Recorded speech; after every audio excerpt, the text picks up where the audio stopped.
আসসালামু আলাইকুম, শুভ সন্ধ্যা।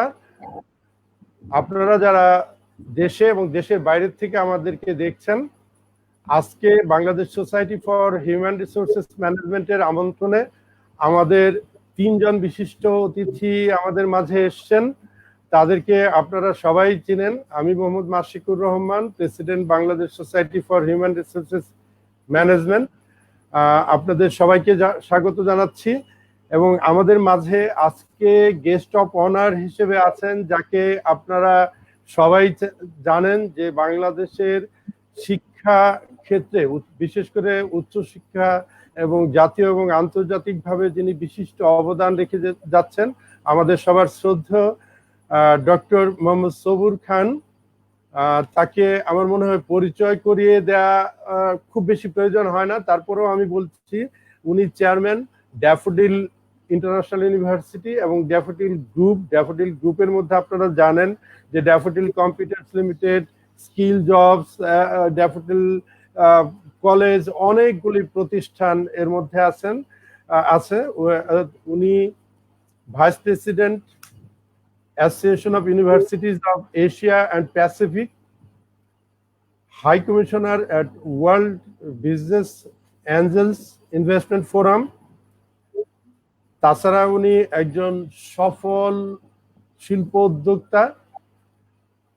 প্রায় 2 যুগেরও বেশি সময় ধরে বাংলাদেশের শিল্পায়নে, বাংলাদেশের শিক্ষাক্ষেত্রে এবং ডিজিটালাইজেশন এবং যে আমরা আজকের যে টপিক ভার্চুয়াল লার্নিং, এই ক্ষেত্রে ওনার বিশেষ অবদান আছে। উনি Bangladesh Dhaka chamber of commerce and ইন্ডাস্ট্রির প্রেসিডেন্ট ছিলেন এবং বাংলাদেশ কম্পিউটার সোসাইটিরও প্রেসিডেন্ট ছিলেন। জনাব সবুর খান স্যার, আপনাকে আমাদের Bangladesh society for human resources ম্যানেজমেন্টের পক্ষ থেকে আজকে আমাদের আমন্ত্রণ গ্রহণ করে আমাদের মাঝে আসার জন্য অভিনন্দন জানাচ্ছি। আপনাকে স্বাগত।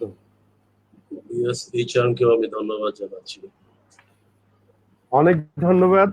আমাদের মাঝে আরো 2 জন সম্মানিত অতিথি আছেন। একজন professor doctor M Nazrul Islam. উনি প্রায় দীর্ঘ 2 যুগেরও বেশি সময় ধরে প্রাইভেট এবং পাবলিক ইউনিভার্সিটিতে শিক্ষকতা করে আসছেন। তার মধ্যে 10 বছরেরও বেশি সময়, প্রায় 1 যুগ, উনি বিভিন্ন বিশ্ববিদ্যালয়ের ডিন। বর্তমানে উনি dean school of business, Canadian university of Bangladesh এবং adviser to the board of trustee. তার আগে উনি Uttara university, north south university, BRAC university, Khulna university সহ বিভিন্ন ইউনিভার্সিটিতে অত্যন্ত দায়িত্বপূর্ণ অধ্যাপনা করে আসছেন এবং উনি একজন বিশিষ্ট গবেষক। আমাদের সাথে আরো অতিথি হিসেবে আছেন প্রফেসর ডক্টর হুমায়ুন কবির চৌধুরী। উনি professor and dean, department of marketing, Jagannath university. উনি তার আগে সাউথ বিশ্ববিদ্যালয়ের সম্মানিত উপাচার্য ছিলেন। তাছাড়া উনি Rajshahi university president, Rajshahi university marketing alumni association, এবং উনিও একজন বিশিষ্ট গবেষক। দেশে বিদেশে তাদের প্রত্যেকেরই গবেষণার যথেষ্ট সুনাম আছে এবং অনেক অবদান রেখে যাচ্ছেন। আমরা আজকে আপনাদের প্রফেসর ডক্টর হুমায়ুন কবির চৌধুরী এবং professor doctor M Nazrul Islam sir, আপনাদের দুজনকে আমাদের Bangladesh society for human resources ম্যানেজমেন্টের পক্ষ থেকে আমন্ত্রণ জানাচ্ছি। আপনাদের অনেক অনেক ধন্যবাদ। হিউম্যান রিসোর্স ম্যানেজমেন্ট বিএসএইচআর কে ধন্যবাদ আমাদেরকে এই একটা সুন্দর অনুষ্ঠানে ইনভাইট করার জন্য।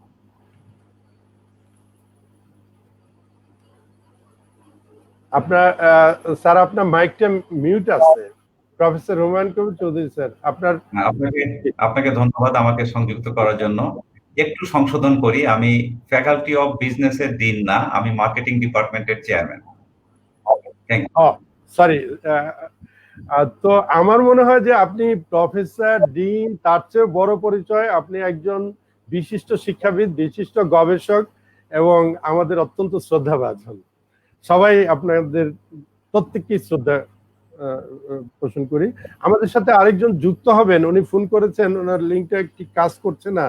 আমাদের Bangladesh society for human resources ম্যানেজমেন্টের এক্সিকিউটিভ কাউন্সিল মেম্বার এবং সাবেক সাধারণ সম্পাদক মিস ফাহমিদা চৌধুরী, উনি ঢাকা ব্যাংকের এক্সিকিউটিভ ভাইস প্রেসিডেন্ট এবং প্রিন্সিপাল ট্রেনিং ইনস্টিটিউট। তার আগে উনি ছিলেন বিআইবিএম এর ডিরেক্টর। তো উনি ইতিমধ্যে জয়েন করবেন আমাদের সাথে, আমার সাথে একটু আগে কথা হয়েছে। আমি প্রথম আজকের গেস্ট অফ অনার সম্মানিত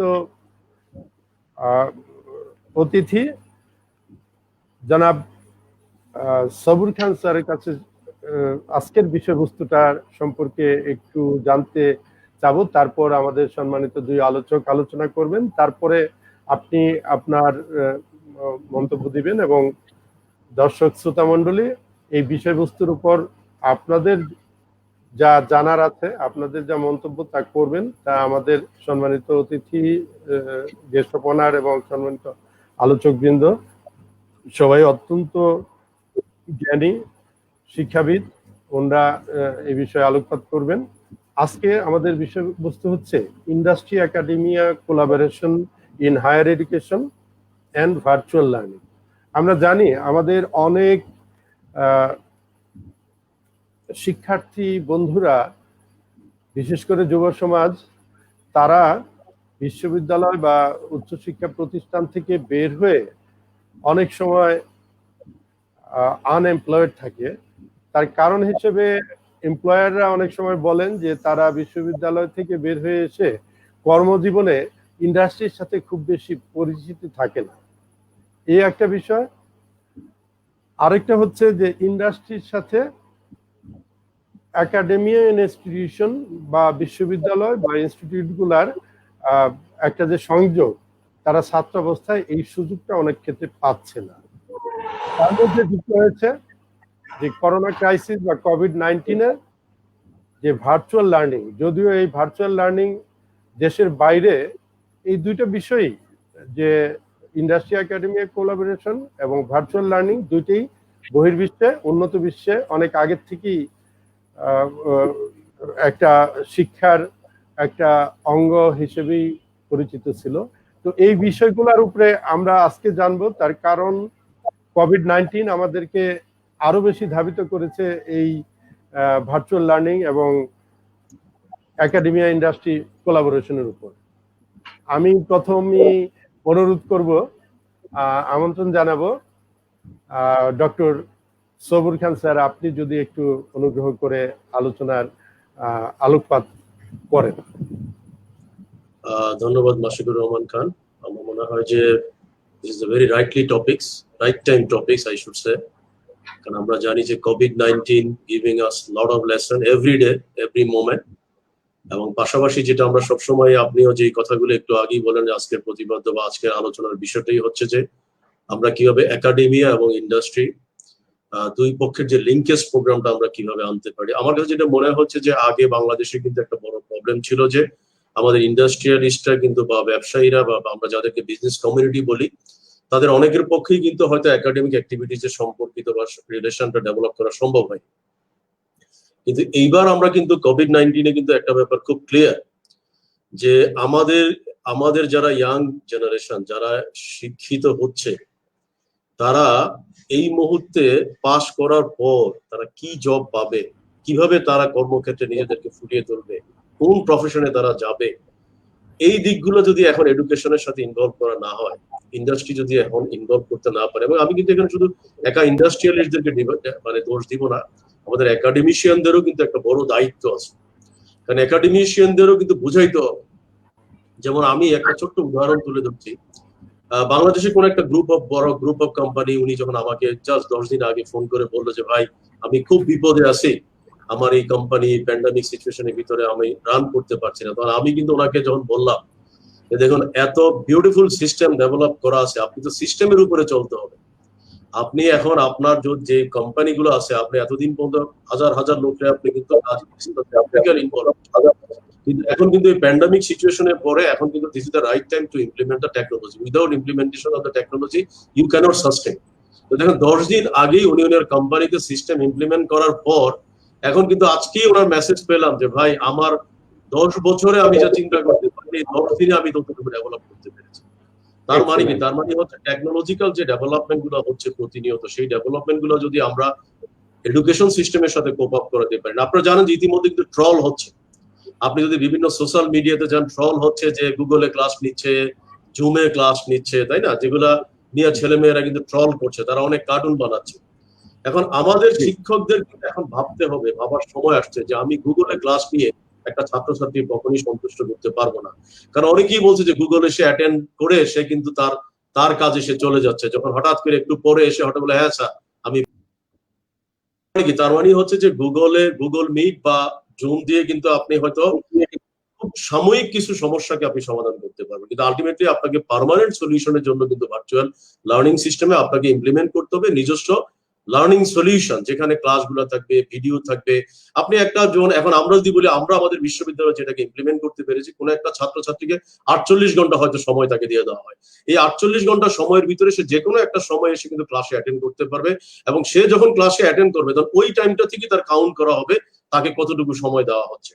তার মানে কি দাঁড়াচ্ছে? তার মানে হলো কেউ যদি ইন্টারনেট সুযোগ নাও পায় তাহলেও কোনো সমস্যা নাই, এবং তাকে ওই ক্লাসটা অ্যাটেন্ড করে প্রপার কোর্স কারিকুলামটা তাকে কমপ্লিট না করতে পারলে সে সেকেন্ড স্টেপে এসে যেতে পারবে না। আবার সেকেন্ড স্টেপের পরে থার্ড স্টেপে যাকে যেতে হবে, আবার প্রতিটা স্টেপে তাকে কিন্তু ডিসকাশন, কুইজ, তার এক্সাম আছে, যেটা টোটাল অনলাইনে আমরা কিন্তু টোটাল যেটাকে বলে আর্টিফিশিয়াল ইন্টেলিজেন্স ব্যবহার করে আমরা কিছু কিছু কাজ করে যাচ্ছি। তার মানে কি হচ্ছে, এখন আমাদেরই কিন্তু অনেক ছাত্রছাত্রী ইতিমধ্যে বলছে যে ভার্চুয়াল বা এই ই লার্নিং এ এসে আমরা দেখতে পাচ্ছি যে ফিজিক্যাল এডুকেশন থেকেও কিন্তু এটা অনেক বেশি ইন্টারেক্টিভ। তার কারণ হচ্ছে এখানে কিন্তু একজন শিক্ষক ফাঁকি দেওয়ার কোনো স্কোপ নাই। এখানে একজন শিক্ষক কিন্তু ক্লাসে যেমনি হবে পাওয়ার পয়েন্ট প্রেজেন্টেশন নিয়ে আসলো, লেকচার দিল, ছাত্র বুঝলো কি বুঝলো না, এখানে কিন্তু সেই সুযোগটুকু নাই।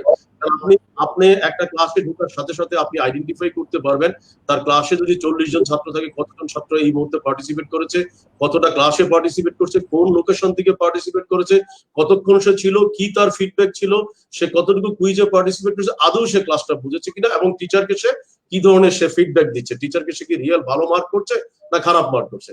আবার অনেক ক্ষেত্রে দেখা যাচ্ছে যখন ক্লাসটা এসে অংশগ্রহণ করে তখন কিন্তু আরেকজন পিয়ার্স বা তার আরেকজন ফ্রেন্ড কিন্তু তাকে বোঝাতে পারে যে ওকে এখন তো শিক্ষক নয়, আমি তোমাকে বোঝাচ্ছি ক্লাসটা কিভাবে করে। মানে আমি খুব ফ্র্যাঙ্কলি বলবো যে যারা এখন আমাদের সামনে যারা আমাদের স্ক্রিনে আছেন, আপনারা যদি এই মুহূর্তে গুগলে যে ইউটিউবে যে যদি আপনি আমাদের বিএলসি বা ব্ল্যান্ডিং লার্নিং সেন্টার যদি ড্যাফোডিলের আপনি সার্চ করেন, আপনি হাজার হাজার ভিডিও পাবেন ছাত্রদের যে কিভাবে কুইজে অংশগ্রহণ করতে হবে, কিভাবে অ্যাসাইনমেন্ট, এবং যে অ্যাসাইনমেন্ট গুলো তারা এখন পার্টিসিপেট করছে সেখানে কপি পেস্ট করার কোনো স্কোপ নাই, কারণ প্লাগারিজম সফটওয়্যার ইমপ্লিমেন্ট করা আছে। তার মানে কি দাঁড়াচ্ছে, আমরা কিন্তু এখন বলতে চাচ্ছি ছাত্রছাত্রী যদি বই খুলেও পরীক্ষা দেয় তাহলে কিন্তু আলটিমেটলি তার পক্ষে সম্ভব না, মানে যে বাইপাস করা যে সিস্টেম ডেভেলপ। তার মানে কি আমাকে টেকনোলজিকে এখন ব্যবহার করতে হবে।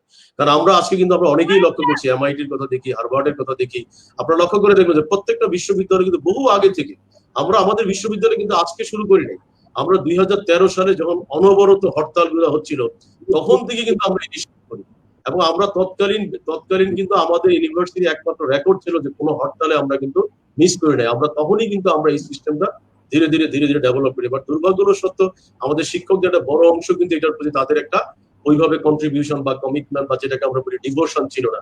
কিন্তু এইবার যখন প্যান্ডামিক সিচুয়েশন আসলো তখন কিন্তু ওনারাও নিজেরাও কিন্তু রিয়েলাইজ করলো যে গুগল মিটে বা জুমে যদি আমি ক্লাস নেই তাহলে এগুলো নিয়ে কিন্তু আলটিমেটলি হাস্যকর একটা অবস্থা তৈরি হচ্ছে। তো সেই কারণে পরবর্তীতে আমি মনে করি যে এটা একটা অপরচুনিটি। ইতিমধ্যে আমরা মাননীয় শিক্ষা উপমন্ত্রীর সাথে আমরা একটা প্রোগ্রাম করে অনলাইন লার্নিং সামিট করে আমরা কিন্তু যারা যেসব বিশ্ববিদ্যালয় বা যেসব কলেজ বা যেসব স্কুল এখন এই অনলাইন লার্নিং সলিউশন তৈরি করতে পারে না, কারণ আমরা কিন্তু আবারও বুঝছো অনলাইন ক্লাস বলতে কিন্তু ডেফিনেটলি ইটস নট মিনিং যে আমি গুগল মিটে গেলাম আর আমি অনলাইনে একটা ক্লাস কন্ডাক্ট করলাম। No, I am so sorry, এটা কেউ আমাকে ভুল বুঝবেন না। অনলাইন ক্লাসটাই হচ্ছে, ভার্চুয়াল ক্লাসটা হচ্ছে it's a very interactive system. এবং আমাদের একজন শিক্ষকেরই কিন্তু বক্তব্য হচ্ছে যে আমার রাত 3টা সাড়ে 3টার সময় ঘুম ভেঙে যায়, যে আমার রেডি করতে হবে, ইন্টারেক্টিভ সেশনটা তৈরি করতে হবে, কুইজ গুলো দিতে হবে, আমাকে কিছু আইস ব্রেকিং সেশন তৈরি করতে হবে। তার মানে ওনারা কিন্তু অনেক পরিশ্রম করছেন, এবং এই পরিশ্রম করার কারণে যখন আমরা আমাদের বিশ্ববিদ্যালয়ে কাজ করেছি আমরা কিন্তু এই প্যান্ডামিক সিচুয়েশনের ভিতরে প্রত্যেক শিক্ষককে আমরা 100% স্যালারি প্রোভাইড করতে পেরেছি, বিকজ দে আর কন্ট্রিবিউটিং লট, এবং কোনো কনফিউশন নেই। এবং সবচেয়ে বড় কথা হচ্ছে যে আমি আবারও রিপিট করছি, আপনারা সবাই জানেন, আমার এটা বলতে কোনো অত্যুক্তি নাই, কারণ because it's open to all. আর সারা পৃথিবীর ভিতরে যদি আপনি যান, আজকে যদি অ্যালেক্সা র্যাঙ্কিং এ আপনি যান, বাংলাদেশের ওয়েব পপুলারিটির দিকে আপনি তাকান, তাহলে ওয়েব পপুলারিটি লক্ষ্য করবেন যে daffodil international university web popularity হচ্ছে 151। আমি আজকের রেকর্ড বলছি, তার মানে কি, এবং 151 তার মানে আমরা কিন্তু বাংলাদেশে গুগল, ফেসবুক বা অন্যান্য সাইট গুলোতে যেই পরিমাণ লোকজন ভিজিট করে, তার খুব কাছাকাছিতে কিন্তু আমাদের ছাত্রছাত্রীরা চলে আসছে। কেন আসলো? এর মূল কারণটাই হচ্ছে যে আমাদের ছাত্রছাত্রীরা এখানে মজা পাওয়ার কারণেই কিন্তু তারা অনেক সময় তারা এখানে ব্যয় করছে। এবং আমরা বিশ্বাস করি, যেমন আগামী 18 তারিখে আমাদের নতুন ভার্সন আসছে, আমাদের কিন্তু আমরা যে blending learning system, virtual learning, যেটা আমরা ইতিমধ্যে ইমপ্লিমেন্ট করেছি, 18 তারিখ রাত্রে আমাদের নতুন ভার্সন ইমপ্লিমেন্ট করব। তার মানে কি, আমাদের আরো নতুন নতুন ফিচার আমরা ইমপ্লিমেন্ট করতে যাচ্ছি, আমাদের অনলাইন প্রক্টরিং সিস্টেম আমরা ইমপ্লিমেন্ট করতে যাচ্ছি। একটা ছাত্র বা ছাত্র যদি তার ঘাটটা ফিরায়, তাহলে সিস্টেম কিন্তু বলে দিবে তুমি অন্যদিকে তাকাচ্ছ। তো যাই হোক, এভাবে অনেক ফেসিলিটি মার্কেটে এখনো অ্যাভেলেবল আছে। আমি বিশ্বাস করি যে আমাদের যারা শিক্ষক বিশ্ববিদ্যালয়ে তারা অনেক ম্যাচিউর, তাদের সময় আসছে কন্ট্রিবিউট করার জন্য।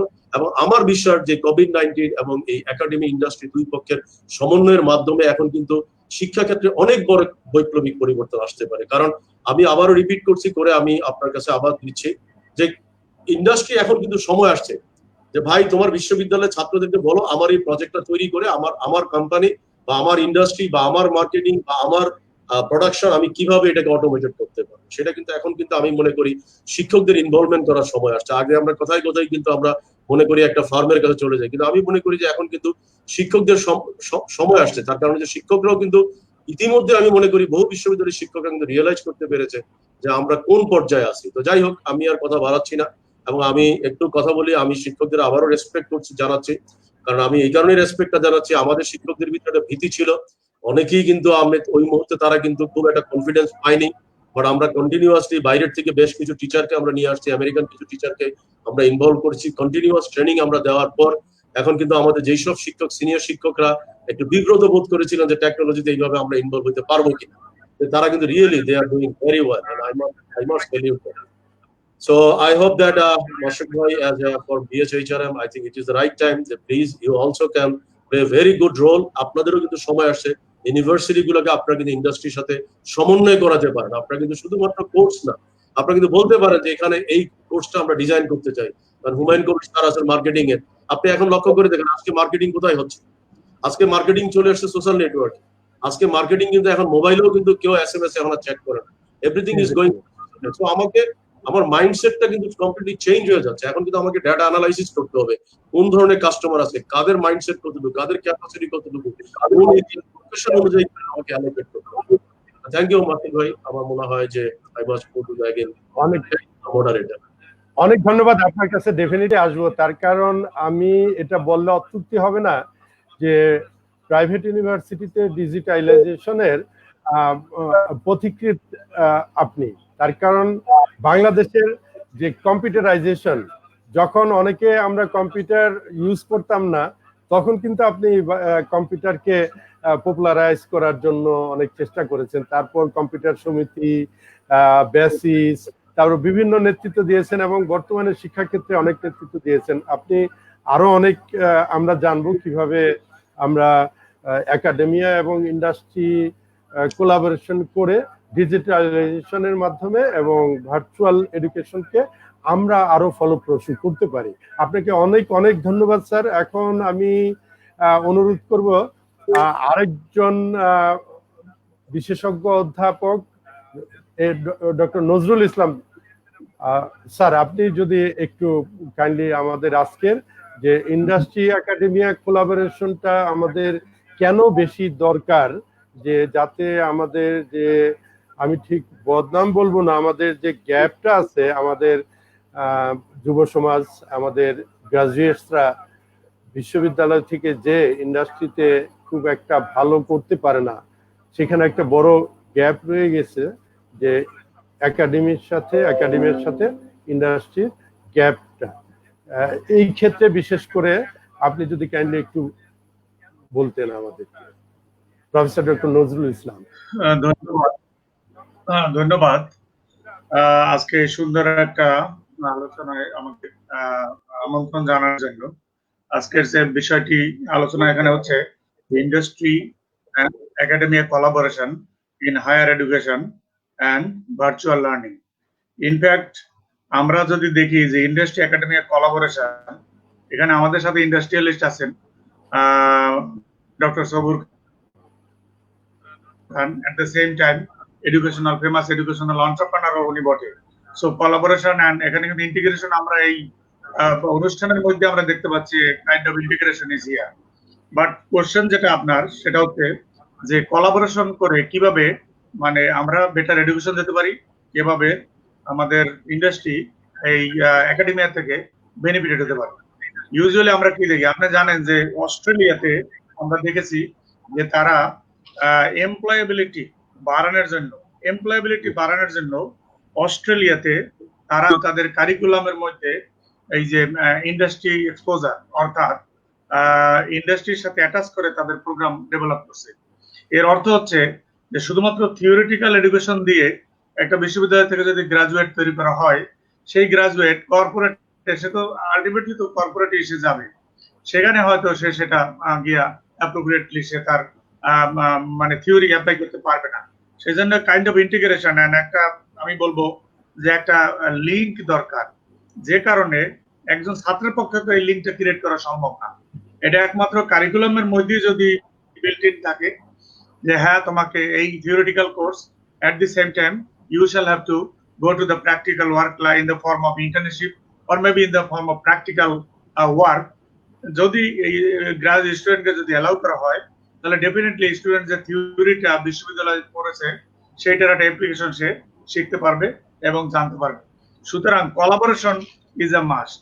আমাদের দেশে আমরা মূলত এর একটা খুব একটা মানে আমি বলবো যে আমরা দেখি না, আমরা বিশ্ববিদ্যালয়ে আমরা খুব একটা দেখি না যে বিশ্ববিদ্যালয় কারিকুলামের মধ্যে যে কোর্স কারিকুলাম ডিজাইন করা হয় সেখানে কর্পোরেটকে যে ইনক্লুড করা প্রয়োজন, ইন্ডাস্ট্রি যে ইনক্লুড করা প্রয়োজন to give the practical knowledge to the student, সেইটা আমাদের মতো আমাদের দেশে আমরা একটু কম দেখি। বাট উন্নত দেশগুলো কিন্তু এই প্রয়োজনটা অনেক আগেই বুঝেছে এবং তারা এটাও বুঝেছে যে ক্লাসরুম টিচিং ইফেক্টিভনেস করার পাশাপাশি তার যে প্র্যাকটিক্যাল নলেজ তার একটা অ্যাপ্লিকেশনটাও প্রয়োজন। এবং এর ফলে যদি আমরা এইভাবে কোলাবোরেশন যদি করা যায় ডেফিনেটলি ইন্ডাস্ট্রি যেমনি বেনিফিটেড হবে, এট দি সেম টাইম বিশ্ববিদ্যালয়ও বেনিফিটেড হবে। এছাড়াও আমরা এখন দেখি যে লেটেস্ট এডুকেশন সিস্টেমে বলা হচ্ছে stem education, stem science technology engineering and mathematics, stem education science technology engineering mathematics. এখন যেমন স্টেম মার্কেটিং বলা হচ্ছে, স্টেম মার্কেটিং স্টেম মার্কেটিং এর কথা বলা হয়েছে, অর্থাৎ মার্কেটিং এর মধ্যে সায়েন্স থাকবে, টেকনোলজি থাকবে, ইঞ্জিনিয়ারিং থাকবে, ম্যাথামেটিক্স থাকবে। বাট এই মার্কেটিংটা আমি যখন স্টেম কারিকুলাম যখন ডিজাইন করব ছাত্রদের জন্য, উন্নত দেশে যেটা করছে ইউএসএ তে করছে, সেইখানে তার তো একটা অ্যাপ্লিকেশন যে টেকনোলজি আমি শিখাচ্ছি, টেকনোলজি কি how to apply this technology he must know. সুতরাং অ্যাপ্লিকেশনের কোনো বিকল্প নাই এবং এটা একমাত্র সম্ভব যে নলেজ এক্সচেঞ্জের মাধ্যমে বিটুইন একাডেমিয়া অ্যান্ড ইন্ডাস্ট্রি। আমি ডক্টর সবুর খানের কথা আমি একটু পুনরায় আটার করতে চাই। উনি তো একটা কথা বলছেন খুবই আমার কাছে ভালো লেগেছে, কারণ আমরা আছি একাডেমিয়াতে, ফুললি একাডেমিয়াতে, আর ডক্টর সবুর খান আছেন একাডেমিয়া কাম ইন্ডাস্ট্রি বোথ। সো ওনার কথাগুলো আমার কাছে খুব রিয়েলিস্টিক এবং অ্যাপ্রোপ্রিয়েট এই সময় মনে হয়েছে। আমরা তো জানি যে কোনো একটা সমস্যা যখন আমাদের সামনে আসে, একটা প্রবলেমের মধ্যেও কিন্তু যে কোনো প্রবলেমের মধ্যে কিন্তু একটা অপরচুনিটি, যে কোনো একটা থ্রেটের মধ্যে একটা অপরচুনিটি থাকে। কোভিড আমাদেরকে চোখে আঙ্গুল দিয়ে দেখিয়ে দিয়েছে যে এটার মধ্যে একটা অপরচুনিটি আছে। আজকে আমরা 3 মাস বা 4 মাসে যে আমাদের যে ডেভেলপমেন্টটা হলো, যে এই যে অনলাইন বেসড ক্লাস নেওয়া, ইভালুয়েশন করা, অ্যাসাইনমেন্ট দেওয়া, ছাত্র টিচার সবার মধ্যে যে লাখে লাখে ছাত্রছাত্রী টিচার গার্ডিয়ান সবার মধ্যে যে ওরিয়েন্টেশনটা হলো, it is because of Covid. এবং আমরা যত দ্রুত অ্যাডাপ্ট করলাম, এটা হয়তো এরকম একটা বিপদ না আসলে আমরা হয়তো পারতাম না, যেটা সবুর খান ওনারা অনেক আগেই শুরু করেছিলেন, কিন্তু এত স্পিড আপ করতে পারে নাই এখন যত স্পিডে ওনারা যাচ্ছেন। সুতরাং এই জিনিসটাকে শুধু বিশ্ববিদ্যালয়ের মধ্যে লিমিটেড না রেখে আমার মনে হয় এটা একাডেমিয়ার সাথে যদি আমরা হায়ার এডুকেশন সাথে যদি আমরা ইন্ডাস্ট্রিকে ইনকর্পোরেট করতে পারি, আমার মনে হয় তাহলে আমরা যে টিচিংটা যে টিচিং লার্নিং আমরা যে ছাত্রদেরকে যে পদ্ধতির মাধ্যমে দিচ্ছি সেই পদ্ধতিটাও যেমনি এফেক্টিভ হবে এবং সেটা ভ্যালু এডিং হবে এবং এমপ্লয়াবিলিটি বাড়বে, ছাত্র গ্রাজুয়েটদের এমপ্লয়াবিলিটি বাড়বে বলে আমি মনে করি। অনেক অনেক ধন্যবাদ। আমরা আবার আপনার কাছে আসবো, অনেক কোশ্চেনও আছে। তো আমরা আপনার কাছ থেকে যেটা শুনলাম অত্যন্ত মূল্যবান কথা যেটা বলছেন, স্টিম এডুকেশন, যে সেখানে সায়েন্স, টেকনোলজি, ইঞ্জিনিয়ারিং, ম্যাথ এগুলি সব কম্বিনেশন থাকবে। এবং ডক্টর সবুর খান স্যার যেটা বলেছেন যে এখন কোভিড-19 আমাদেরকে বাধ্য করেছেন, কিন্তু উনার ফ্যামিলিতে, ড্যাফোডিল ফ্যামিলিতে অনেক আগের থেকেই এই ডিজিটালাইজেশনের আসলে আমরা দেখেছি যে বাংলাদেশে প্রাইভেট বিশ্ববিদ্যালয়গুলি, পাবলিক বিশ্ববিদ্যালয়গুলি যে একাডেমির সাথে যদি ডিজিটালাইজেশনের কম্বিনেশনের অগ্রদূত থাকে সেটা daffodil family, daffodil international university. তো আপনাকে সবুর খান স্যারকে অনেক ধন্যবাদ এবং প্রফেসর নজরুল ইসলাম আপনাকে অনেক ধন্যবাদ। এখন আমরা আরেকজন বিশিষ্ট শিক্ষাবিদ এবং বাংলাদেশের শিক্ষা গবেষণার ক্ষেত্রে যার সুনাম অনেক বেশি, জগন্নাথ বিশ্ববিদ্যালয়ের বর্তমান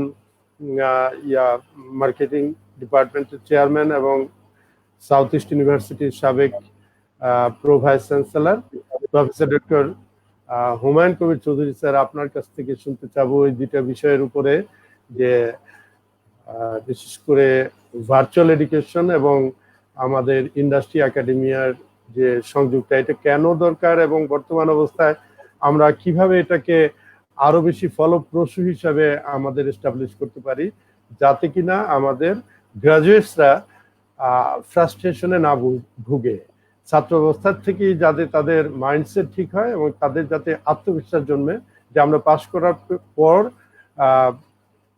আমরা ভালো জব পাবো বা এন্টারপ্রেনার হবো। যেমন ড্যাফোডিল ইন্টারন্যাশনাল ইউনিভার্সিটিতে আমি দেখেছি যে তারা ছাত্র অবস্থায় তারা যাতে শুধু চাকরি করব এই মাইন্ডসেট না থাকে, আমি চাকরি দিব এরকম এন্টারপ্রেনারও তৈরি করার দিকে তারা অনেক নজর দেয়। আমি কি ঠিক বলেছি কিনা সবুর খান স্যার, যে আপনারা এই কর্মসূচিটা আমি নিজেও দেখেছি ওখানে? তো হুমায়ুন কবির স্যার, আপনি যদি একটু বলেন। কেন আপনার মাইক্রোফোনটা আনমিউট করে নিতে হবে, মাইক্রোফোনটা আনমিউট করতে হবে। জি, ধন্যবাদ মোহাম্মদ মাশিকুর রহমান খান। আমার মনে হয় আজকে আমাদের যে শিরোনামটা নির্ধারণ করা হয়েছে এটা শুরু থেকে বলা হয়েছে ভেরি টাইমলি এবং খুব এই সময়টার জন্য খুবই ইম্পর্টেন্ট একটা topic, industry academic collaboration in higher education. দুইটাই বিষয় আছে, আর একটা হলো ভার্চুয়াল লার্নিং। তো আমার মনে হয় ডক্টর মোহাম্মদ সবুর খান উনি ভার্চুয়াল লার্নিং এর উপরে যে কথাগুলো বলেছেন এই জায়গাটা আমার মনে হয় আর অতিরিক্ত বলার দরকার নাই, বা আমি যেটা বলবো সেটা তার চাইতে অনেক ভালো কথা হয়তো বা আরো পরবর্তী বলবেন। আমি বরং যদি একটু ফোকাস করি ইন্ডাস্ট্রি একাডেমিক কোলাবোরেশন, যেটা ডক্টর নজরুল ইসলাম বলেছেন, আমি এইটার বিষয়টা যদি আমি এইভাবে দেখি যে এটা নিয়ে আমরা আসলে আলোচনা করছি কেন, নিশ্চয়ই এখানে কোনো সমস্যা ছিল, অথবা এখন সমস্যা আছে, অথবা সমস্যা থাকার সম্ভাবনা আছে। আমি যদি এইভাবে করেই দেখি তাহলে আমার কাছে মনে হয় যে এটা কারণগুলো সম্পর্কে বা এটার ইফেক্ট সম্পর্কে ডক্টর নজরুল ইসলাম উনি বলেছেন, এটা যদি আমরা আরেকটু পিছনের কারণটা দেখি, এটা কেন হচ্ছে, কোনো একটা সমস্যা যদি হয় বা এটা যদি সম্ভাবনা থাকে সেটা কেন। আমার কাছে মনে হয় যে ওই বিজ্ঞানী আইনস্টাইন একটা কথা বলছেন না, যে there is no fact without a theory. আসলে একটু থিওরির দিকে বোধহয় আমাদের নজর দেওয়া উচিত। প্রথমেই আমি একটু দেখি যে আসলে আমাদের হায়ার এডুকেশনের কি হওয়ার কথা ছিল এবং এখন রিয়ালিটিটা কি। এখানে যদি আমরা একটু দেখি তাহলে প্রথমে আমি একটু স্মরণ করতে চাই জাতিসংঘ আন্তর্জাতিক মানবাধিকার সনদের আর্টিকেল 26-এ যেটা বলা ছিল, সেখানে আসলে হায়ার এডুকেশনের ব্যাপারে কি বলা হয়েছে। ওই সনদের 26 আর্টিকেলে কিন্তু যেটা বলা আছে যে শিক্ষা হবে 3 রকম: বুনিয়াদী শিক্ষা, এলিমেন্টারি এডুকেশন, কারিগরি ও টেকনিক্যাল এডুকেশন, এবং উচ্চ শিক্ষা অথবা টার্সিয়ারি এডুকেশন অথবা হায়ার এডুকেশন। 3টা ধাপ থাকবে। 12 বছরের মতো একটা পড়াশোনা হবে বুনিয়াদী শিক্ষায়, সেখানে শিক্ষিত হয়ে একজন মানুষ সমাজের জন্য সুনাগরিক হবে। এটা হচ্ছে মাস্ট, রাষ্ট্রকে এটার খরচ বহন করতে হবে। কারিগরি শিক্ষাটা কি? 2 বছর 3 বছর বা 4 বছর একজন পড়াশোনা করবে টেকনিক্যাল সাইডে, সে ইঞ্জিনিয়ার হবে, ডক্টর হবে, অথবা কর্পোরেট এমপ্লয়ি হবে।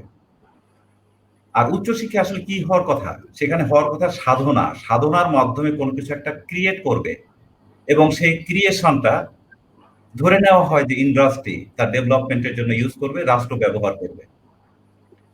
এটাকে যদি অন্যভাবে বলি, higher education will use money for knowledge, for creating knowledge, এবং ইন্ডাস্ট্রি সে কি করবে? Will use the knowledge for money, or the government will use that knowledge for social welfare. এটাই তো হওয়ার কথা।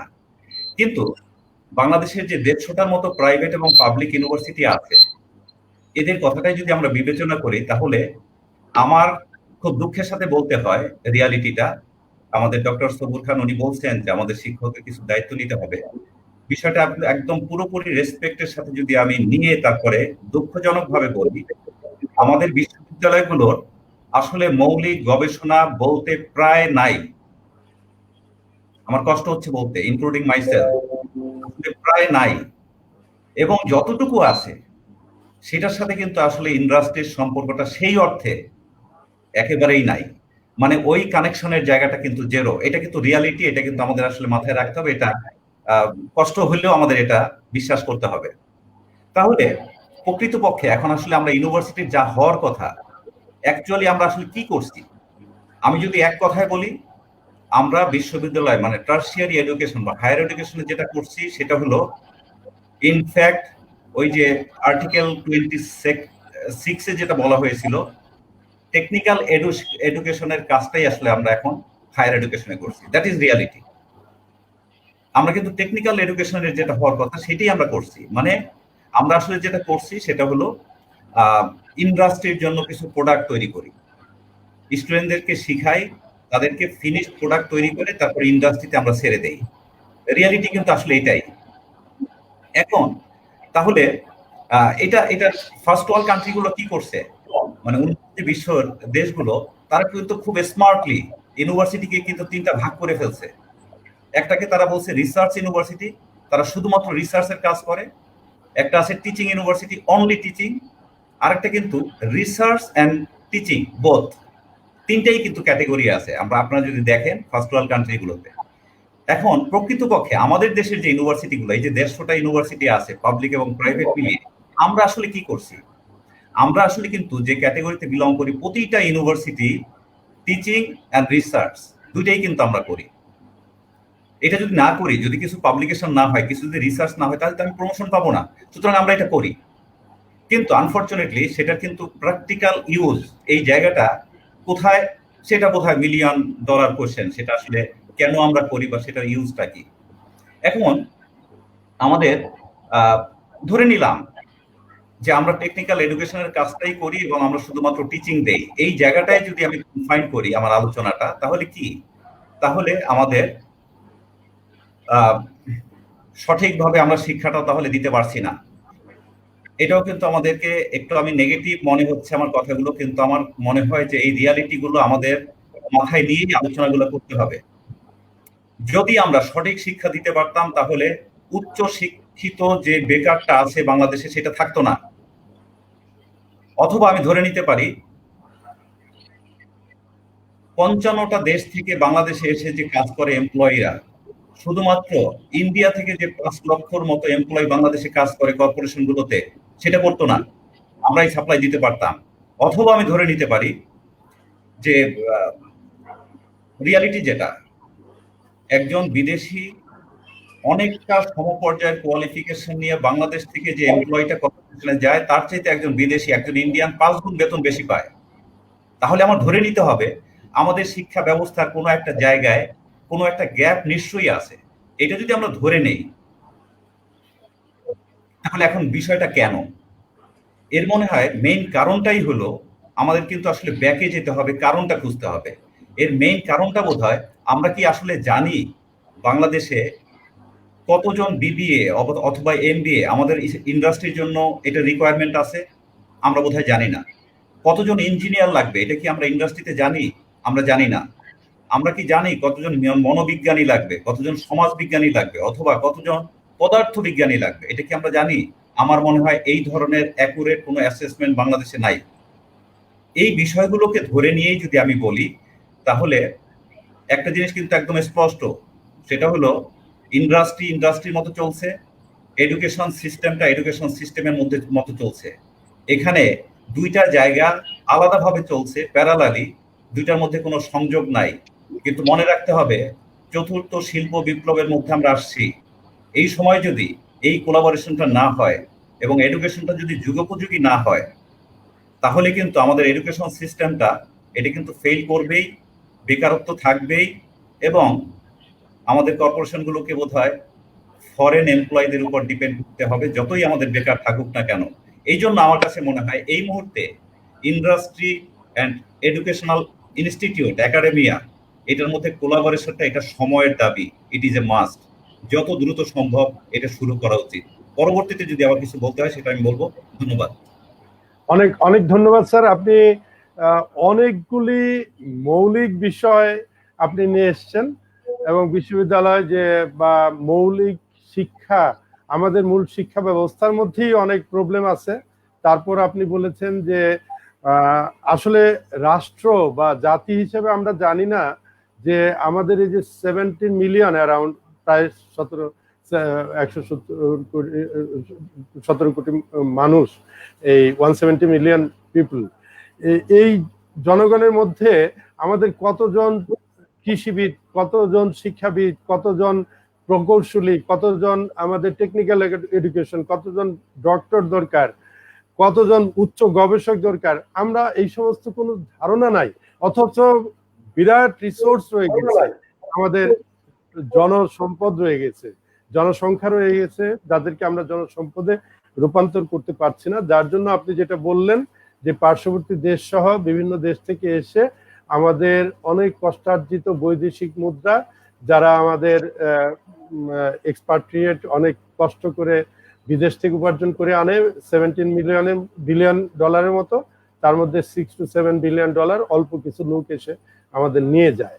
আমরা তো, আপনি যেটা বলেছেন যে এই প্রত্যেকটা চ্যালেঞ্জের একটা সম্ভাবনা নিয়ে আসে, অপরচুনিটিস থাকে। ডেফিনেটলি আমরা পেছনের দিকে যাব না।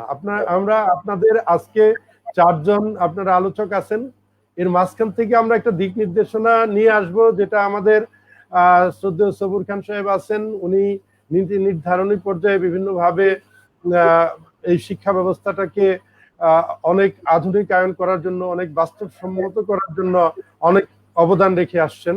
এই অবদানটা যাতে কাজে লাগে।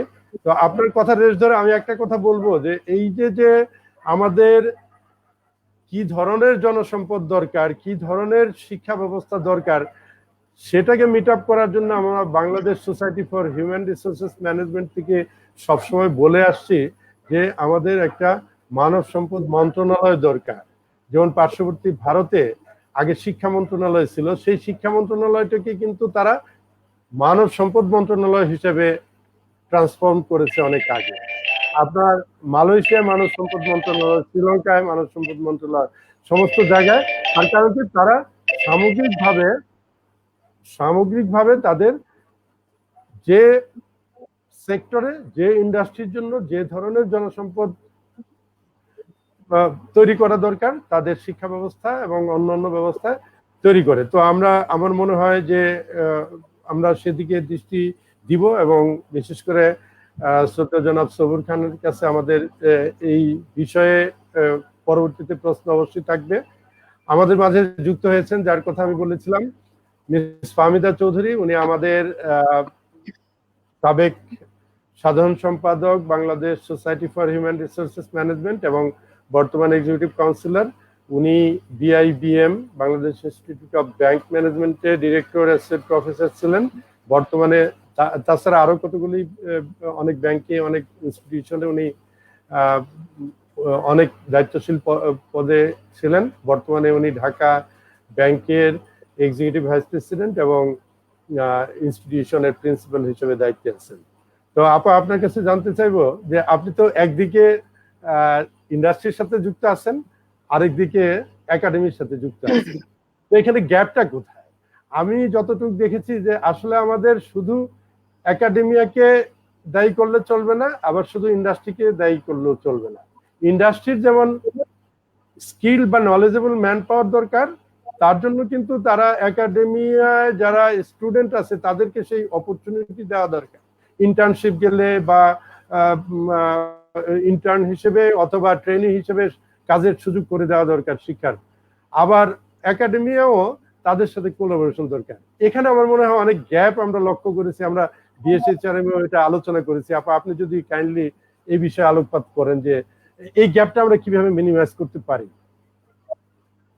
থ্যাংক ইউ মাশিকুর ভাই। আসলে আমি খুব লাকি যে আমার দীর্ঘ 20 বছর আমি বিআইবিএম এ কাজ করার সুযোগ পেয়েছি, এবং বিআইবিএম এর কাজের যে নেচারটা ছিল, আপনারা স্যাররা যেটা আলোচনা করতেছিলেন, সেটি হচ্ছে যে সেখানে এডুকেশনকে প্রায়োরিটি দেওয়া হয়, তার সঙ্গে সঙ্গে তার যে প্র্যাকটিক্যাল এক্সপোজার, যেটা আপনারা বলছিলেন স্কিল বেসড লার্নিং, সেটা দেখা হয়, যেটা মাশিকুর ভাইও বললেন যে ইন্টার্নশিপ থেকে শুরু করে বাকি সবকিছু, এবং সাথে সাথে রিসার্চকেও খুব হাইলাইট করা হয়। তো আমি আমার ওই 20 বছর এবং পরের 5 বছর দুটোকে মিলিয়ে যদি আমার অভিজ্ঞতাটা বলি, স্বাভাবিকভাবে আমরা দেখি যে ক্লাসরুমে টিচাররা শুধুমাত্র কন্টেন্টের দিকে খুব ফোকাসড হয়।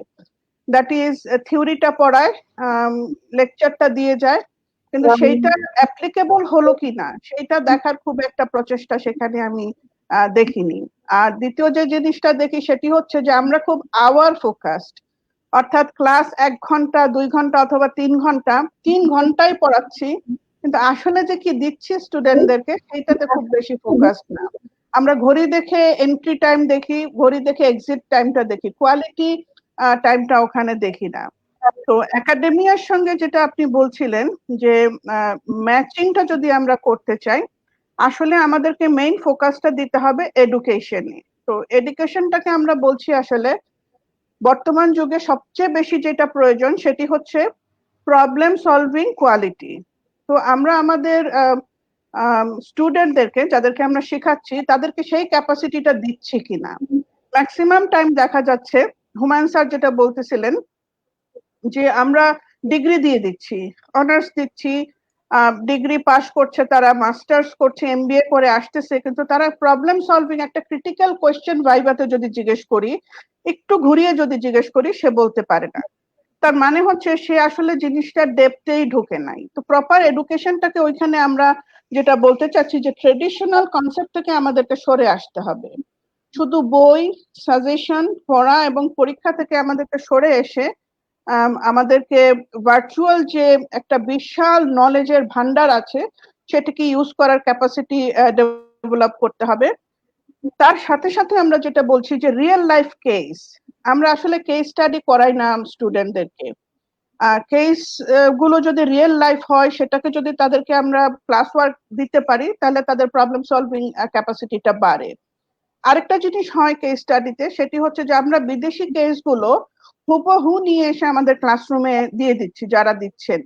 তো একটা আমেরিকার কনটেক্সট, একটা অস্ট্রেলিয়ার কনটেক্সট কিন্তু আমার দেশের সঙ্গে মিলে না। তো সেটাকে আমাদের যুগোপযোগী করে আবার পরিবেশের সঙ্গে খাপ খায়, তার সঙ্গে মিলিয়ে কেস ডেভেলপ করতে হবে। বিআইবিএম এ থাকার সময় আমরা হিউজ কেস ডেভেলপ করেছি, ম্যানেজমেন্ট লেভেলে করেছি, আমাদের ট্রেজারি, আমাদের ক্রেডিট, সবগুলো উইং এ আমরা বাংলাদেশের সঙ্গে ম্যাচ করে কেস ডেভেলপ করেছি। তো এটা একটা বিআইবিএম হলে হবে না, প্রত্যেকটা এডুকেশনের সঙ্গে যারা জড়িত আছে এই রিয়েল লাইফ কেস গুলো তাদেরকে নিয়ে আসতে হবে। আরেকটা জিনিস আমরা করি না, সেটি হচ্ছে হাতে কলমে কিছু শেখানো, অর্থাৎ একটা টিম তৈরি করে দিয়ে একটা প্রজেক্ট তাদের সামনে দিয়ে সে প্রজেক্টটার থেকে বের হয়ে আসা আমরা কিন্তু এনকারেজ করি না, এটা খুব টাইম কনজিউমিং। তো সেটা যদি আমরা করতে পারি, আমি যেরকম এক্সাম্পল দিতে চাই যে আমাদের আর্কিটেকচার যারা পড়ছে, ইঞ্জিনিয়ারিং যারা করছে, তারা কিন্তু ছোট ছোট মডেল বানায়, বিল্ডিং বা যে কোনো মনুমেন্ট তারা বানাচ্ছে, ওটা তারা হাতে কলমে শিখে যাচ্ছে। তো আমাদের যাদের বিজনেস গ্রাজুয়েট যারা হচ্ছে, তারা কিন্তু এরকম কোনো কাজ করার সুযোগ পায় না, না পেয়ে দেখা যায় তারা যখন অফিস এনভায়রনমেন্টে আসে আসলে তারা অ্যাক্ট করতে পারে না, তার থিওরিটাকে সে কাজে লাগাতে পারে না। আরেকটা যেটা আমরা প্রায়শই দেখতে পাই ল্যাকিং, সেটি হচ্ছে যে টিমে যখন কাজ করে আমরা দেখি তারা টিমে ভালো পারফর্ম করতে পারে না। এটার পেছনে কারণ যে ছোটবেলা থেকে আমরা টিম অ্যাপ্রোচটাই আসলে স্টুডেন্টদের মধ্যেই বলেন বা সোশ্যালি বলেন আমরা ডেভেলপ করতে সক্ষম হই না। ফলে দেখা যায় যে 3 জনের থাকলেও সেখানে 2টো গ্রুপ হয়ে যায়, 5 জন থাকলে 3টা গ্রুপ হয়ে যায়। তো এই জিনিসটা তাদের অফিস এনভায়রনমেন্টকে হ্যাম্পার করে। আমার মনে হয় সেই টিম অ্যাপ্রোচে কিছু কাজ তাদেরকে করতে দিলে, আমরা যেটাকে বলছি ইন্ডাস্ট্রি একাডেমিয়া কোলাবোরেশন, তার মানে গ্যাপটাকে মিনিমাইজ করা, তো সেইটা এখানে করা সম্ভব হবে। আর আমাদের স্টুডেন্টদের জন্য কিছু ফোকাস ইন্ডাস্ট্রি আমাদের মাথায় রাখতে হবে। বিআইবিএম এ যেরকম আমরা যাদেরকে তৈরি করি, স্পেশালি তৈরি করছি ব্যাংকের জন্য, তো সেইখানে গ্যাপটা আমরা খুব কমাতে সক্ষম হয়েছি। কিন্তু ইউনিভার্সিটি গুলো যেহেতু ওপেন থাকে, তারা কোথায় যাবে জব করবে সেটা যেহেতু থাকে না, এর ফলে খুব ওয়াইড রেঞ্জে তাদেরকে নলেজ দিতে গিয়ে দেখা যায় একটা ল্যাকিং সেখানে চলে আসে। তো সেটাকেও যদি আমরা একটা কর্পোরেট ব্যাংকিং এইভাবে করে ডিফারেন্ট এরিয়া গুলোকে ফোকাস করি, আমার মনে হয় গ্যাপটা মিটিগেট করা সম্ভব হয়। সেকেন্ড যেটা বলছিলেন যে রিসার্চ আমরা করি, হ্যাঁ পাবলিকেশন করি, প্রমোশন হবে সেই জন্য, কিন্তু আমরা খুব ফোকাস ওয়েতে কোনো রিসার্চ করি না। তো সেই ক্ষেত্রেও আমি লাকি যে আমি যেহেতু বিআইবিএম এ থেকেছি, আমরা খুব ফোকাস রিসার্চ গুলো করেছি। ওখান থেকে একটা রিভিউ বের করতাম আমরা, 10 বছর আমি সেটাতে রিভিউটা বের করেছি, 10টা সিরিজ। এন্টায়ার ব্যাংকিং ইন্ডাস্ট্রিতে কি হচ্ছে প্রত্যেকটা উইং এ, প্রত্যেকটা ডিভিশনে, সেটাকে নিয়ে আমরা একটা গবেষণা করতাম। এটা খুব ইন্ডাস্ট্রি ফোকাস, এবং সেই রিভিউ গুলো এখন 20 বছরে 20টা সেখানে সিরিজ চলে আসছে। যে কোনো রিসার্চার এটাকে নিয়ে একটা ভালো আউটপুট তারা দিতে পারে। তো সেটাকে আমি বলছি যে রিসার্চকে যদি আমি গ্যাপটাকে মিনিমাইজ করতে চাই, ইন্ডাস্ট্রি ফোকাসড হতে হবে। আমরা স্টুডেন্টদেরকে অ্যাসাইনমেন্ট দিতে পারি এরিয়া ফোকাস করে, যেন তার পরবর্তী কাজে সেটি লাগাতে পারে। আর লাস্ট যে কথাটা বলে আমি শেষ করব, যেটাকে আপনারা বলছিলেন ইন্টার্নশিপ। জার্মানিতে আমি দেখেছি সেখানে ট্যুরিজমে যারা পড়ে, হোটেল ম্যানেজমেন্টে যারা পড়ে, তাদেরকে বাধ্যতামূলকভাবে 1 বছর একটা হোটেলে, ইন্টারন্যাশনাল হোটেলে কাজ করতে হয়। সেখান থেকে স্যাটিসফ্যাক্টরি রিপোর্ট পাওয়ার পরে সে ফাইনাল ইয়ার এন্ট্রি করতে পারে এবং তারপরে পরীক্ষা দিয়ে সে ওটাতে মাস্টার্স বা গ্রাজুয়েশন করে। তো সেই রকম ভাবে যদি আমরা ইন্টার্নশিপটাকে খুব ইনডেপথ ভাবে নিতে পারি, বিআইবিএম এ 3 মাসের জন্য তারা ইন্টার্নশিপে যায়। ইউনিভার্সিটি গুলোতে আমরাও অনেক প্লেসমেন্ট করেছি, কিন্তু আমি দেখেছি যে অন্য অর্গানাইজেশন গুলোতে ওইটা খুব ডেপথ হয় না। স্টুডেন্টরা গুলো যায় আসে, 1টা মাস 2টা মাস পার করে দেয়, কাজ শিখতে চায় না, একটু ভাষা থাকার চেষ্টা করে।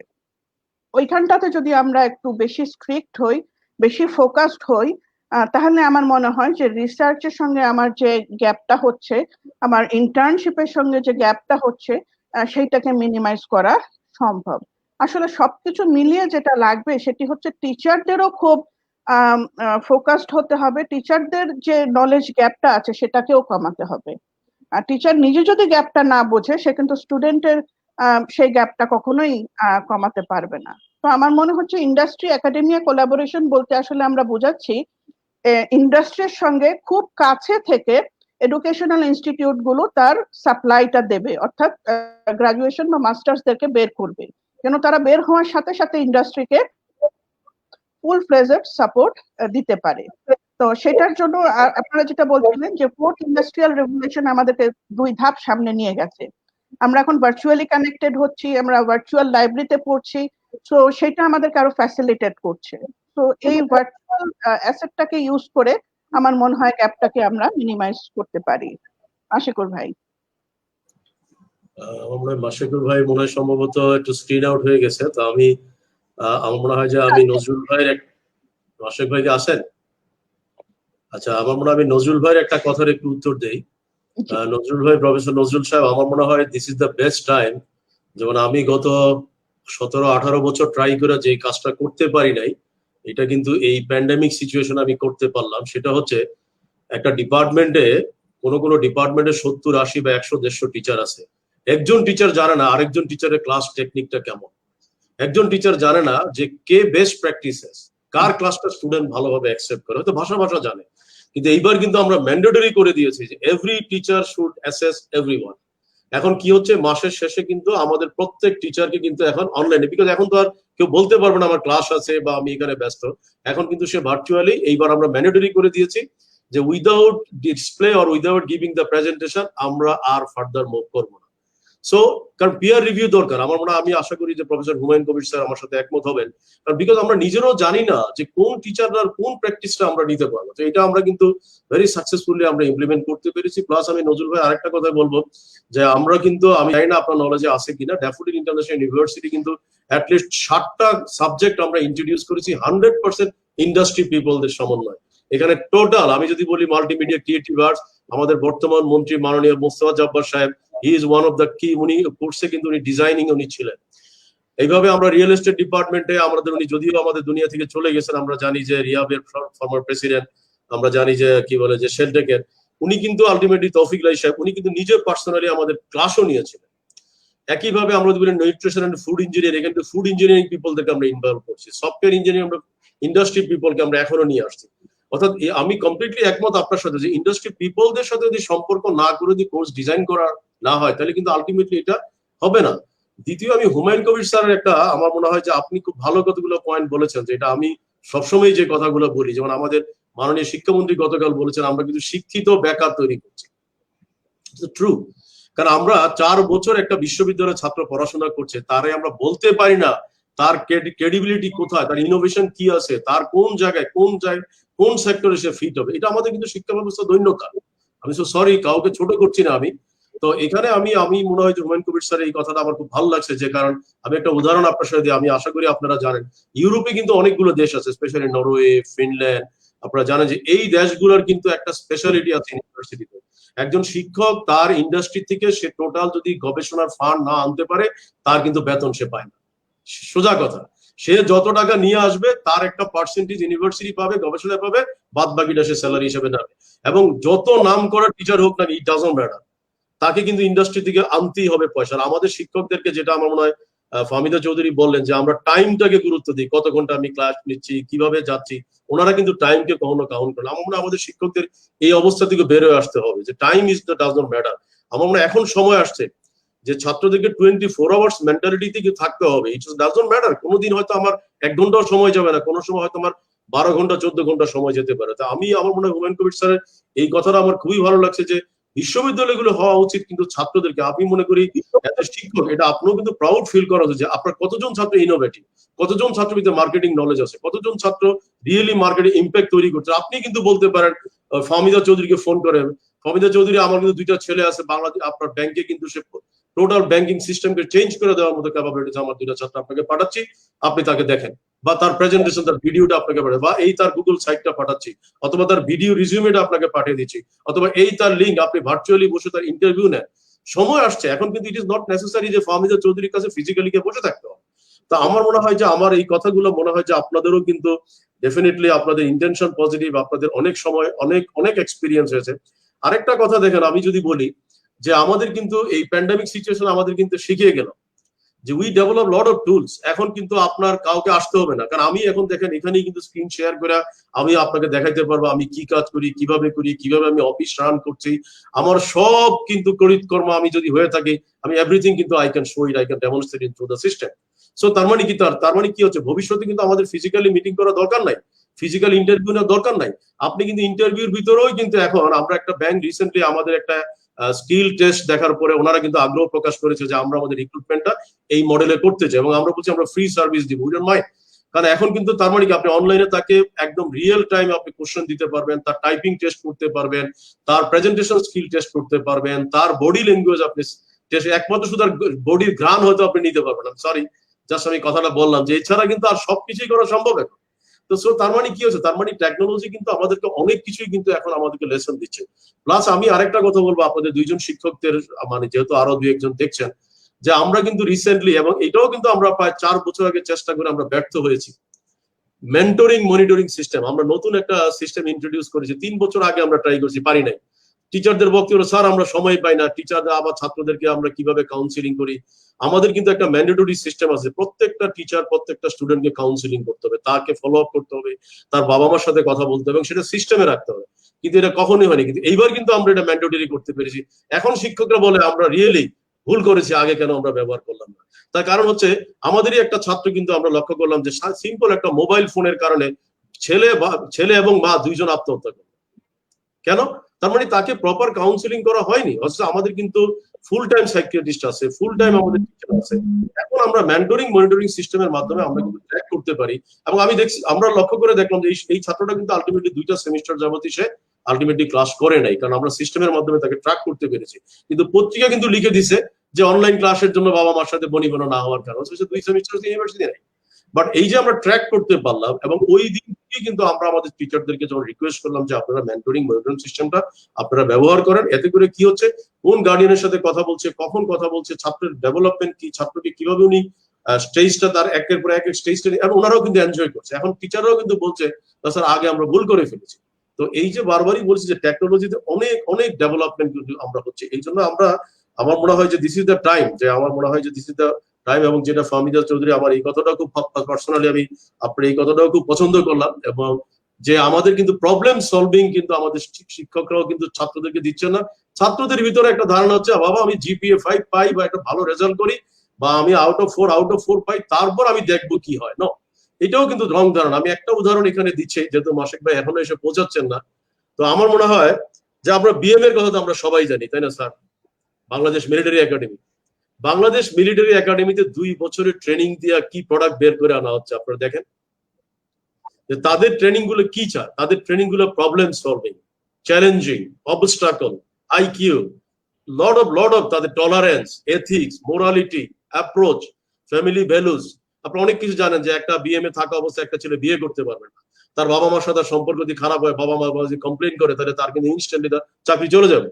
তার মানে কি, family values, art of living, lot of factor কিন্তু ওখানে তাদেরকে লেসন দেওয়া হয়। এবং এই লেসনের কারণে যে সুবিধাটা হয়, 2 বছরে বিএমএ ট্রেনিং এর পরে আপনি দেখেন একটা বলা হয় যে আর্মি অফিসাররা অন এভারেজ কিন্তু সব জায়গায় তারা ফিট থাকে, on average. Definitely everyone should know, আল্লাহ হাতের 5 আঙ্গুল কিন্তু একরকম দেয় নাই, তাই না? তো আমি এই কারণে বলবো যে তাহলে আমরা ওই সিস্টেমটা কেন ইমপ্লিমেন্ট করছি না? কেন আমরা যেটা আপনারা সবাই একমত হলেন যে আমরা কেন চ্যালেঞ্জ গুলো আমাদের ছাত্রদেরকে দিচ্ছি না? কেন তাদেরকে আমরা, যেটা আমি খুব সরি টু সে, আমাদের ম্যাক্সিমাম ছাত্রদেরকে আমরা কিন্তু সার্টিফিকেট ধারী আমরা গ্রাজুয়েট বানাচ্ছি। তা আমার মনে হয় যে থ্যাংক ইউ যে ইন্ডাস্ট্রি এখন সময় আসছে। আমার মনে হয় এবার প্যান্ডামিক সিচুয়েশন আমাদের আই রিয়েলি ওপেন করে দিল, এবং আমি আবারও রিপিট করছি যে শিক্ষকরা কিন্তু আগে রিয়েলাইজ করে নাই, কিন্তু এখন কিন্তু শিক্ষকরা রিয়েলাইজ করছে। এবং আমি আশা করি এই ধারাবাহিকতাটা যাতে ধরে রাখতে পারি আমরা। আপনাদেরও আমি মনে করি আপনাদেরও কিন্তু আপনাদের স্ব অবস্থান থেকে এখন কিন্তু এই কাজটা করতে হবে। কারণ আমি ভয় পাচ্ছি যে ইউনিভার্সিটি খোলার পরে যে টিচাররা বলে ব্যাক টু দ্য প্যাভিলিয়ন, আমার মনে হয় যে ডেফিনেটলি আমাদের ইউনিভার্সিটি আমরা will not accept it. We are very confident এবং আমরা ভেরি কমিটেড অলসো। আমি আশা করি যে আমাদের শিক্ষকরা সেটা করবেন না, কারণ ওনারা মজাও পেয়ে গেছে। কারণ টিচারদের পপুলারিটি, টিচারদের কি বলা যায় ওয়েব বা সোশ্যাল নেটওয়ার্কে তাদের যে visibility, that's they are also feeling proud. মাসিক ভাই কি আশা করছেন? আমি মাত্র কথা বললাম, মাসিকুর ভাই ওই যে কানেকশনে একটু ঝামেলা হয়েছে। আমার মনে হয় আমি একটু নজরুল ভাইকে একটু দেই, নাকি আমি মডারেটর? কোনো অসুবিধা নেই। নজরুল ভাই একটু বলেন। আমি থ্যাংক ইউ ভাই, অনেক প্র্যাকটিক্যাল ইনসাইট নিয়ে অনেকগুলি কথা বললেন। আসলে আপনি ঠিকই বলছেন যে এটা একটা টু ওয়ে ট্রাফিক, এটা ওয়ান ওয়ে না যে শুধুমাত্র আমি ক্লাসে পড়ালাম আর সে কতগুলা থিওরি, কতগুলা নলেজ সে গেইন করে সে চলে গেল। আসলে সে তো ব্যবহার করতে হবে, এটা সত্য, এটা ঠিকই। তবে আমাদের দেখতে হবে যে আমাদের সিস্টেম বা আমাদের কারিকুলাম বা আমাদের অ্যাকাউন্টেবিলিটি, এই বিষয়গুলি কিভাবে আছে, এটা কিন্তু ইম্পর্টেন্ট। আমরা যদি দেখি যে একটা বিশ্ববিদ্যালয়ের আসল উদ্দেশ্য কি, উদ্দেশ্য হলো দুইটা, একটা হলো টিচিং আর একটা হলো রিসার্চ। এখন জাস্ট এইটা যদি আমরা চেক করি, তাহলে সত্যিকার অর্থে আমরা কত পার্সেন্ট টিচার আসলে রিসার্চ এবং ভালো রিসার্চ, মানে রিয়েল রিসার্চ, এম্পিরিক্যাল রিসার্চ করছি। যদি আমার ফ্যাকাল্টি বা আমি যদি রিসার্চ করতাম, এম্পিরিক্যাল রিসার্চ করতাম, তাহলে আজকে কিন্তু আমাকে ওই ইন্ডাস্ট্রি নিয়েই রিসার্চ করতে হতো। অর্থাৎ অ্যাপ্লিকেশন অফ নলেজ, যে নলেজ আমি গ্যাদার করছি সেটা অ্যাপ্লিকেশনটা কিন্তু আমি টিচার হিসেবে আমিও কিন্তু সেটা করার সুযোগটা আমার আসতো। এই কর্পোরেট মানে ইন্ডাস্ট্রি রিয়েল লাইফে এইটা কিন্তু আসতো। সেই রিসার্চটা কিন্তু আসলে কিন্তু নট হাইলি ফোকাসড। এইটা একটা কিন্তু ব্যাপার, এবং এটা পলিসি মেকিং লেভেলে, যেটা আমরা বলছি, যেটা প্রফেসর হুমায়ুন কবির বললেন, যে পাবলিকেশন করার জন্য তো রিসার্চ করার জন্য তো রিসার্চ করার কোনো মানে হয় না। রিসার্চ করার জন্য সেই এনভায়রনমেন্ট, রিসার্চ করার জন্য সেই সাপোর্ট, সেই মানে কি বলবো যে কি বলে সেই অ্যাকসেপ্টেন্স, সেই বিষয়গুলি কিন্তু আসলে আমাদের পলিসি মেকিং লেভেলে এনশিওর। যদি কারিকুলামের দিকে দেখেন আপনার, আমি জানি যে ডাবলিন ইন্টারন্যাশনাল ইউনিভার্সিটিতে এন্টারপ্রেনারশিপ ডেভেলপ করার জন্য যথেষ্টভাবে মানে গুরুত্ব দেওয়া হচ্ছে এবং আপনাদের ইনকিউবেশন ল্যাব আছে ইত্যাদি আছে, এবং আপনারা শুধু যে এই যে এমপ্লয়াবিলিটি বাড়াচ্ছেন, চাকরি মানে করবে শুধু সেটা করছেন তা না, আপনারা কিন্তু তার সাথে সাথে নিজের পায়ে দাঁড়িয়ে কিভাবে ব্যবসা করতে হয়, কিভাবে একটা 360 ডিগ্রি লেভেলে একটা বিজনেসকে চিন্তা করতে পারে, সেই স্কিলটাও কিন্তু আপনারা চেষ্টা করছেন। কিন্তু আমার প্রশ্ন হচ্ছে যে 150 ইউনিভার্সিটির মধ্যে আসলে আমরা সবাই এই অ্যাপ্রোচটা আমাদের কারিকুলামের মধ্যে বা আমাদের প্রোগ্রামের মধ্যে বিল্ট ইন আছে কিনা। যদি বিল্ট ইন না থাকে তাহলে তো আসলে টিচারদেরকে যদি আমি বলি যে আপনি কেন করেন, এটা করা সম্ভব না। সুতরাং আমি মনে করি যে আমাদের যে কারিকুলাম সেইটা যদি আমরা যদি আরো একটু প্র্যাকটিক্যাল ইন্ডাস্ট্রি বেসড যদি হয়, এবং এটা যদি আমার যে কথা আমি শুরুতেই বলছিলাম যে এমপ্লয়াবিলিটি বাড়ানোর জন্য এটাই যদি আমার টার্গেট হয়, এমপ্লয়াবিলিটি বাড়ানো in terms of entrepreneurship, in terms of getting job, এই দুই সাইডে আমি যদি বাড়াইতে চাই, তাহলে আমার কারিকুলাম এবং টিচিং লার্নিং মেথড সেভাবেই আমাকে ডিজাইন করতে হবে। তারপর আমাকে টিচারকে সেভাবে ট্রেনিং দিয়ে তাকে সেভাবে ছেড়ে দিতে হবে যে আচ্ছা এভাবে আপনি পড়ান। যেটা ফাহমিদ একটা কথা বলছে আমার কাছে ভালো লাগছে যে কেস স্টাডি মেথড। সত্যিকার অর্থে কেস স্টাডি মেথড আমরা নিজেরাও পড়াশোনা করে আসছি, বিদেশে কেস স্টাডি মেথডে পড়ে আসছি, কিন্তু সব কেস হচ্ছে বিদেশে গেছে। আমাদের দেশে case research house in Dhaka নাই তো। তারপর কেস শুধু কেস তো তৈরি করলে হবে না, কেস বানানোর টেকনিক আছে, কেস ডেভেলপ করার জন্য কতগুলা মেথোডোলজি আছে, কতগুলা টেকনিক আছে, সেই নলেজ, সেই ট্রেনিং আমাদের কতজন রিসার্চার আছে যে আমরা কেস আমরা ডেভেলপ করতে পারি। কেস রিসার্চ হাউস এখানে আছে যেখান থেকে কেস ইভেন বিক্রিও করা যায়। কারণ আমাদের এনডি এডুকেশন আপনি জানেন, সবুজ আমি বলবো যে হায়ার গ্রাজুয়েট স্টাডিতে লেভেলে কেস স্টাডি বেসড অ্যাপ্রোচটাই আমরা কিন্তু সবাই চাই, কিন্তু সত্যিকার অর্থে আমরা কিন্তু সেটা পারছি না। আমরা সেই কেস, সেই আমাদের এনভায়রনমেন্টের সাথে রিলেভেন্ট যে কেস কিন্তু আমরা পাচ্ছি না, নট অ্যাভেলেবল। সুতরাং এটা যদি আমি মনে করি যে এটা শুধুমাত্র যে ধরেন ফাংশনাল লেভেলে আমি কাজ করলেই টোটাল জিনিসটা চেঞ্জ হয়ে যাবে, আমার মনে হয় ব্যাপারটা তা না। এটা পলিসি মেকিং লেভেল থেকে শুরু হবে এবং it should be broken down into till to the functional level. এটা আমাদেরকে করতে হবে।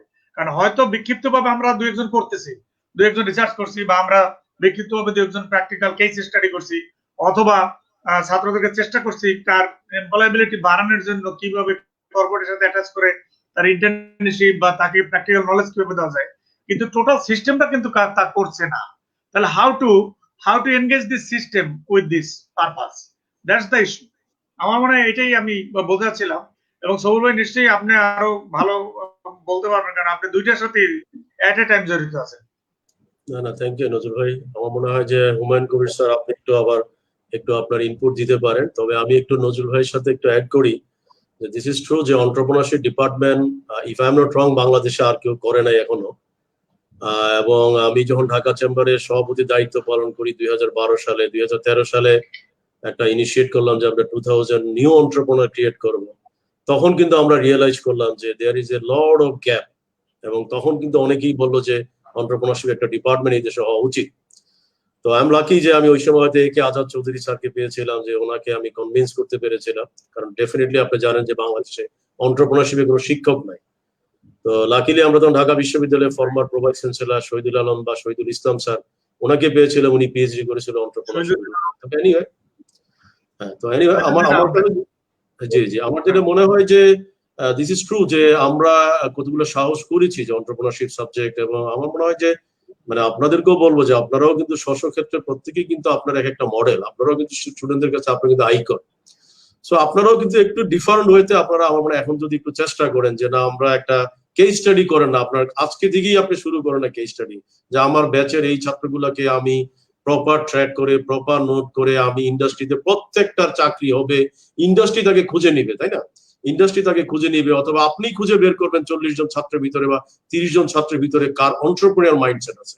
আপনি অন্যদেরকে যদি বলেন যে তুমি তাকে হেল্প করো এন্টারপ্রেনার হওয়ার জন্য, সে তো 30 জন ফ্রেন্ড পেয়ে গেল, এটা তো বিরাট অপরচুনিটি। 30 জন গ্রাজুয়েট ফ্রেন্ড পাওয়া একটা বিশ্ববিদ্যালয়ে একটা অন্টারপ্রেনার জন্য এনাফ। ওই 30 জনের ভ্যালু বা 30 জনের সার্ভিস সাপোর্ট দিলেই তো ও একজন সাকসেসফুল অন্টারপ্রেনার হওয়ার জন্য তার জন্য এনাফ।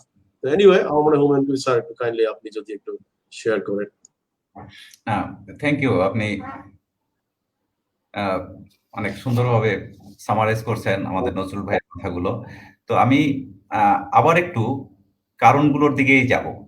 একটা জিনিস আমরা একটু দেখি যে বর্তমান সিচুয়েশনে ইন্ডাস্ট্রিতে কতজন বিবিএ এমবিএ প্রয়োজন আছে। সেই বিবিএ এমবিএ যে আমরা প্রডিউস করছি ইউনিভার্সিটিগুলো থেকে, আসলে কিন্তু অনেক সারপ্লাস থেকে যাচ্ছে কিন্তু এখানে। আবার ইঞ্জিনিয়ারের অনেক প্রয়োজন আছে, সেটা কিন্তু প্রপারলি হচ্ছে না, সেখানে স্কারসিটি আছে। আসলে কিন্তু এই জায়গাটা একটা ইমব্যালেন্স। এটা এই সারপ্লাস অথবা এই ডেফিসিটটা, এটা ম্যানেজটা কে করবে? আচ্ছা, এটা আমি একটু যদি পরে এটা নিয়ে একটু সংক্ষেপে আলোচনা করি। তার মধ্যে একটু আমাদের ফাহমিদা চৌধুরী ম্যাডাম উনি যেটা বলছিলেন ইন্টার্নশিপের ব্যাপারটা দেখেন। আমি যখন পোস্ট ডক করি Japan society for the promotion of science ওখানে, তখন আমি দেখতাম আমার কিছু স্টুডেন্ট সুপারভাইজ করতে হইতো। আমি দেখতাম তারা যখন ইন্টার্নশিপটা করে একদম ফুল টাইম এমপ্লয়ীদের মতো এক একটা অর্গানাইজেশনে যায় সকালে এবং সন্ধ্যার সময় ফিরে আসে, এসে তারপরে আবার সেমিনারে অ্যাটেন্ড করে। তাকে রিপোর্ট করতে হইতো যে what he or she learn today, এবং সেটাকে কিন্তু তার ইনপুটের মধ্যে দেখাইতে হইতো আমাকে। এই যে একটা কোলাবোরেশনের ব্যাপারটা ছিল, এই জায়গাটায় আমার এক্সপেরিয়েন্স যেটা, সেটা হলো আমরা স্টুডেন্টদেরকে পাঠাই, ইন্টার্নশিপ একটা অর্গানাইজেশন থেকে নিয়ে আসে, সে যায় কি যায় না সেটার জন্য কিন্তু ওই যে যেখানে ইন্টার্নশিপ করতে যাচ্ছে তার সাথে আমার কোনো যোগাযোগ নাই। সে হয়তো না গিয়ে কোনো একটা জায়গা থেকে একটা কপি নিয়ে এসে তারপর সেটা জমা দিয়ে দিল। আলটিমেটলি এটা যে তার জন্য একটা ক্ষতি হচ্ছে, এটা কিন্তু সেও বুঝতে পারছে না, আমারও কিন্তু ট্র্যাকিংটা নাই। Both parties are equally responsible কিন্তু এটার জন্য। তো এই জায়গাটা, এটাও কিন্তু কি কারণে তাহলে এটা হচ্ছে না, এটাও কিন্তু আমাদের একটু সোল সার্চিংটা করতে হবে। এখন আমি যদি বলি সরাসরি যে আমরা তো যে কোনো একটা আলোচনা করি, সেই আলোচনা থেকে কোনো একটা আউটকাম আসবে সেটার আশায়। একটা জিনিস দেখেন, পাবলিক সার্ভিস কমিশনটা আছে পাবলিক সার্ভিস ম্যানেজমেন্টের জন্য। আমি ধরে নিচ্ছি ইউনিভার্সিটি গ্রান্টস কমিশন ইউনিভার্সিটি গুলোকে ম্যানেজ করছে। পাবলিক ইউনিভার্সিটি ভাইস চ্যান্সেলরদের নাকি একটা ফোরাম আছে। প্রাইভেট ইউনিভার্সিটির বোর্ড অফ ট্রাস্টের যারা চেয়ারম্যান আছেন সম্মানিত, তাদেরও একটা ফোরাম আছে। এগুলো সবই আছে, কিন্তু এই যে দুইটা জায়গা হাত ধরাধরি করে চলার কথা, এই জায়গাটার কোঅর্ডিনেশনের জন্য বা কোলাবোরেশনের জন্য আসলে কিন্তু কোনো ফোরাম নাই। তা আমার আসলে যেটা কথা সেটা হলো যে দায়িত্বটা তাহলে কে নিবে? গ্যাপ আছে এটা আমরা আইডেন্টিফাই করলাম, প্রবলেম আইডেন্টিফাই করলাম। একটা কথা তো বলে যে if the problem is identified 50% of the work is done. যদি প্রবলেমটা যদি আইডেন্টিফাই হয় তাহলে এই গ্যাপটা পূরণ করবে কে? ইন্ডাস্ট্রির সাথে ইউনিভার্সিটির।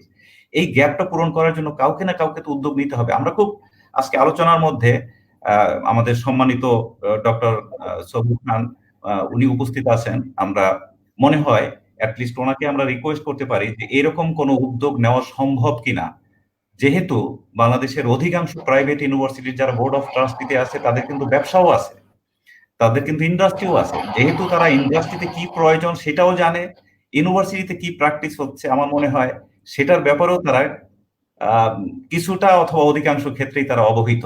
এরকম যদি সিচুয়েশনটা হয় তাহলে এই যে গ্যাপটা পূরণ করার জন্য একটা উদ্যোগ, এটা কি আমাদের প্রাইভেট ইউনিভার্সিটির বোর্ড অফ ট্রাস্টিতে আপনাদের মতো, আমি ডক্টর সবুর খান স্যারকেই বলছি যে আপনাদের মতো যারা সম্মানিত মানুষ আছেন, জ্ঞানী মানুষ আছেন, আপনারা এই জায়গাটার গ্যাপটা পূরণ করতে কোনো উদ্যোগ নিতে পারেন কিনা এবং স্পেসিফিক কোনো অ্যাডভাইস সরকারকে করতে পারেন কিনা?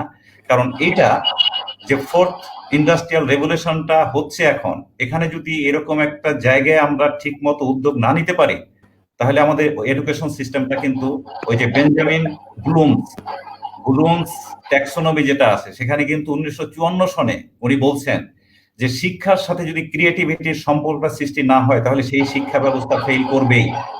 এবং এই চতুর্থ সংখ্যা বিপ্লবের এই সময় এসে আমি বলতে পারি যদি এই লিঙ্কেজটা, এই কানেকশনটা না হয় ঠিক মতো, উদ্যোগটা যদি ঠিক মতো না নেওয়া হয় তাহলে কিন্তু আমাদের সিস্টেম ফেল করবে, সেটা কিন্তু খুব ডেঞ্জারাস হবে।